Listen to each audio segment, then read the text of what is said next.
Hello everyone, welcome to my channel. आज बहुत सारी इंटरेस्टिंग न्यूज़ है। बिलावल हाइबरनेशन से जाग गए हैं। सीरियस बिल्कुल ना लें, ये हर 2 हफ्ते बाद जोश में आते हैं और फिर गायब हो जाते हैं। कहते हैं जमहूरियत और पूरा सिस्टम रोक के रखा हुआ है ताकि एक इंसान आके क्लीन चिट ले ले कोर्ट से और इलेक्शन लड़ पाए। बिलावल, बाजवा अंकल का आपको पीएम बनाने का प्रॉमिस रह गया। कोई नहीं, इतना बेटर होना तो बनता है जब आपको इतने बड़े ख्वाब दिखाए हो। यूट्यूब खेल रहे हैं पीटीआई और पीएमएलएन वाले। एक तरफ सैड म्यूजिक लगा के इमरान खान का जेल का लेटर कोई पढ़ रहा है, गुड नरेशन वैसे जो भी पढ़ रहा है। दूसरी तरफ नवाज शरीफ को 21 को वेलकम करने जाएं, उसका ऐड चल रहे हैं। रीमा खान ने फिर से प्रेस में कहा है कि आरिफ अलवी अपना रोल प्ले करे। क्या कहते हो गरीब इंसान को, उसके पास कौन सी पावर है? प्रेसिडेंट तो हमने डेकोरेशन के लिए रखा हुआ है, ये कोई रिबन शिबन काटने के लिए। इससे ज़्यादा बोझ ना डालें हमारे डेंटिस्ट साहब पे। जंबो जेट की स्पीच से इस्लामाबाद हाई कोर्ट में नवाज शरीफ की बेल का प्रोसेस स्टार्ट हुआ। कल ही रिक्वेस्ट सबमिट हुई, कल ही नैब ने कहा उन्हें कोई मसला नहीं बेल से। जज ने कहा इस केस को आज डिसमिस कर देते हैं, आपको तब भी कोई मसला नहीं होगा। नैब प्रोसिक्यूटर ने कहा चेयरमैन नैब अभी मुल्क में नहीं है, अभी आप सिर्फ बेल के इशू को टेकअप कर लें। और मिल गई बेल। क्यों नहीं मिलनी थी? आजकल सिस्टम के ब्लू आइड बुढ़े नवाज शरीफ जो हैं, एक वीडियो वायरल हुई है जिसमें कहा जा रहा है कि नवाज शरीफ के जलसे में आए और कुरानंदाजी में जन्नत की टिकट हासिल करें। इस पे क्या ही कहूँ, इसके अलावा कि अल्लाह इनको हिदायत दे। इमरान खान के साइफर केस की भी हियरिंग हुई, उसकी समरी सुन लें। इमरान खान को एक्सरसाइज के लिए साइकिल दे दें। जज कहते हैं साइकिल जेलर ना यूज कर ले। फिर इमरान खान के लॉयर कहते हैं साइकिल दे दें। जज कहते हैं जेल अथॉरिटीज को हम कहते हैं, लेकिन आगे से लॉयर कहते हैं नहीं, हमें आज ही खुद ही पहुंचाने दें। तो साइकिल ही चलती रही पूरी हियरिंग में। जज ने कहा साइकिल क्या है, इमरान खान को मोटरसाइकिल भी दे देंगे। तो रीमा खान ने कहा आप सिर्फ इंसाफ ही दे दें। जज कहते हैं हम हर सहूलत दे देंगे, सिर्फ स्विमिंग पूल देना मुश्किल हो जाएगा। खैर मैंने जब लास्ट चेक किया था साइकिल जेल पहुंच गई थी, लेकिन उसको अंदर नहीं लेके जाने दिया जा रहा था। खतीजा शाह को बेल मिल गई, लेकिन क्या वो वाकई आज़ाद होती हैं ये भी हम देखते हैं। कहीं कोई और केस उनके लिए रेडी ना हो। 21 को यानी कल लाहौरियों पे फूलों की बारिश होगी 2 घंटे के लिए। उनका हाल नहीं बता रही है, सच्ची में होना है।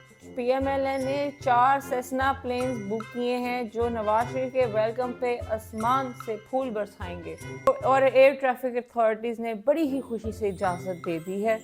नवाज शरीफ को सदका देना चाहिए, कहीं उनके और इनके प्यार को नजर न लग जाए, क्योंकि बहुत ही नाजुक सी डोर का प्यार होता है इनका।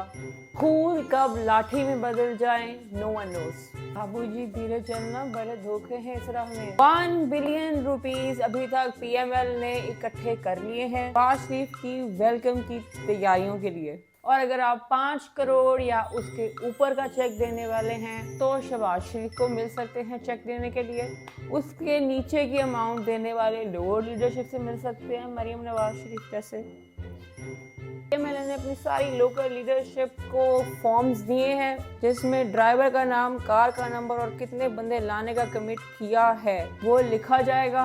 और टोल प्लाजा पे काउंट किया जाएगा कि बंदे पूरे हैं कि नहीं तो टिकट नहीं मिली इलेक्शन में। बेचारे क्या हाल हो गया, इतनी डेस्परेट हरकतों से अच्छा सियासत ही छोड़ दो। So embarrassing. फैसल बाबरा ने एक नया प्रेडिक्शन किया है जो मुझे लगता है सही हो सकता है। फैसल बाबरा ने कहा है कि कल नवाज शरीफ के वेलकम में कारसाज जैसा हादसा हो सकता है। कारसाज का वाकया तब हुआ था जब बेनज़ीर पाकिस्तान वापस आई थी और लोग जब उनको एयरपोर्ट से रिसीव करके लेके आ रहे थे कराची की रोड्स पे, लाखों में लोग थे। बेनज़ीर के कंटेनर पे खुदकुश हमला हुआ था। मुझे लगता है नवाज शरीफ के साथ भी ऐसा काम हो सकता है। ये जो जलसे में जन्नत की टिकट देने का वादा इसी चक्कर में तो नहीं कर रहे। शेख रशीद जिधर भी थे वहाँ से सीधे मुनीफ फारूक के घर पहुँचे इंटरव्यू देने। कुछ लोग कह रहे हैं उनको मैन हैंडल किया गया और जब वो इंटरव्यू में कुछ चीज़ें नहीं बोल रहे थे तो उनको थप्पड़ छप्पड़ भी लगाए। और कुछ लोग कह रहे हैं कि उनको गायब करके उनको डायलॉग से समझाया गया कि आप गलत रास्ते पे चल रहे हैं।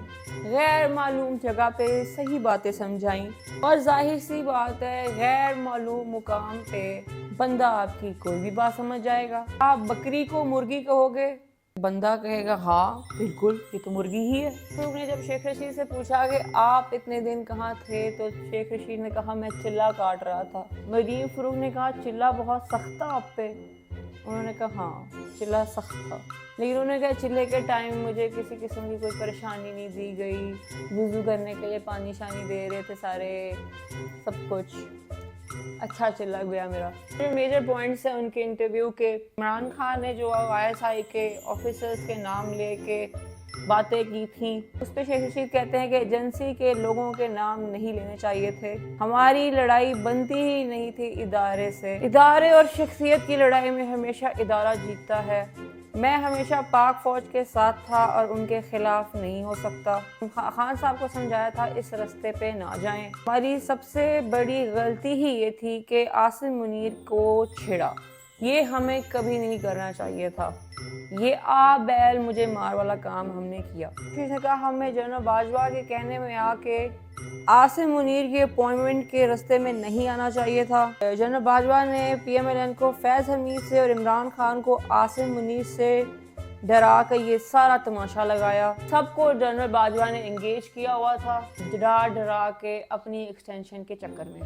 मुनीर फरूकी जब उनसे कहा कि आप तो बड़े फ़ख्र से हमेशा कहते रहे हैं कि मैं एस्टेब्लिशमेंट का तर्जुमान हूँ, तो आपको दुख नहीं हुआ कि जब आपको इस चिल्ले पे लेके गए? तो शेख रशीद ने बड़े ही जज्बाती तरीके से कहा हाँ तकलीफ़ हुई मुझे जब इस चिल्ले पे लेके गए। उस्मान डार ने जिन का नाम लिया था, हमाद अजहर, शरीन मज़ारी वगैरह वगैरह की, ये इमरान खान को उकसाने में बहुत आगे थे। उन्हीं सब का नाम शेख रशीद ने भी लिया। शेख रशीद ने कहा कि मैंने 2 बार इमरान खान को ऑफ़र कराई थी कि मुझे जाने दें, मैं डायलॉग करता हूँ। मुझे इमरान खान ने कहा आप इस मामले से दूर रहें। और इमरान खान ने जिन 3 लोगों को कमेटी बना के भेजा था डायलॉग के लिए, उन सब ने अपनी अपनी पार्टी बना दी। देखते हैं कल नवाज शरीफ अपने 10 लाख लोगों के टारगेट पे पहुँचते हैं कि नहीं। That's all for today. Thank you for watching. Like, share and subscribe.